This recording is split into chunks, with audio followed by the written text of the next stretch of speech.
नमस्कार. तुम्हाला 3 मित्र आणि अस्वलाच्या भेटीची गोष्ट आठवते? 3 मित्र जंगलात जात असतात. अस्वल दिसतो, ते घाबरतात. एक मित्र झाडावर चढतो, एक पळून जातो आणि एक निपचित पडण्याचं सोंग करतो. परिस्थिती एकच, पण प्रतिसाद मात्र वेगळा. असं का? नैसर्गिकरित्या प्रत्येक प्राणी धोका जाणवला की आयदर फाईट म्हणजे लढतो किंवा तो पळतो, फ्लाईट. दोनपैकी एक रिस्पॉन्स नॅचरली निवडला जातो. आपणही निसर्गाचाच भाग आहोत आणि त्यामुळे आपणही धोका आपल्याला जाणवला की आपण फाईट किंवा फ्लाईट निवडतो. पण मनुष्य थोडा वेगळा आहे प्राण्यांपेक्षा, नाही का?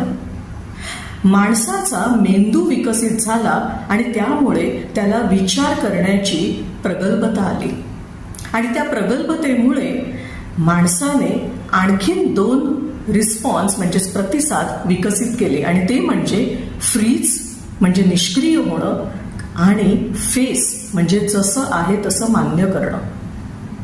परंतु त्याच परिस्थितीमध्ये 2 माणसं ज्या वेळेला वेगवेगळा प्रतिसाद निवडतात त्यावेळेला आपल्या नात्यांमध्ये समज, गैरसमज, प्रेम, द्वेष, कलह, संघर्ष ह्या सगळ्याचा उगम व्हायला लागतो. आणि त्यामुळेच आपण कोणता प्रतिसाद निवडला आहे त्यावर आपली मानसिक, शारीरिक आणि आध्यात्मिक प्रगती अवलंबून आहे.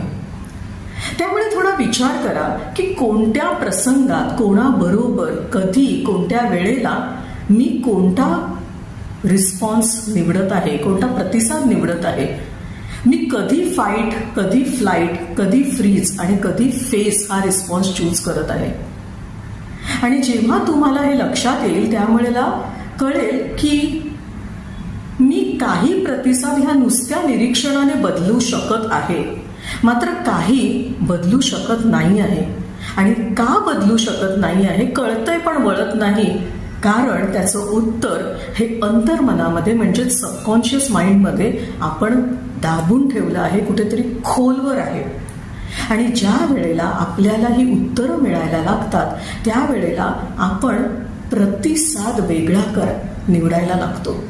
आणि जेव्हा योग्य वेळेला योग्य प्रतिसाद निवडायला लागतो म्हणजेच काय तर ज्या वेळेला तो प्रतिसाद निवडल्यानंतर मला आनंद होतो किंवा मी शांत असते, तो प्रतिसाद योग्य असतो. मला शांत झोप लागते, तो प्रतिसाद योग्य असतो.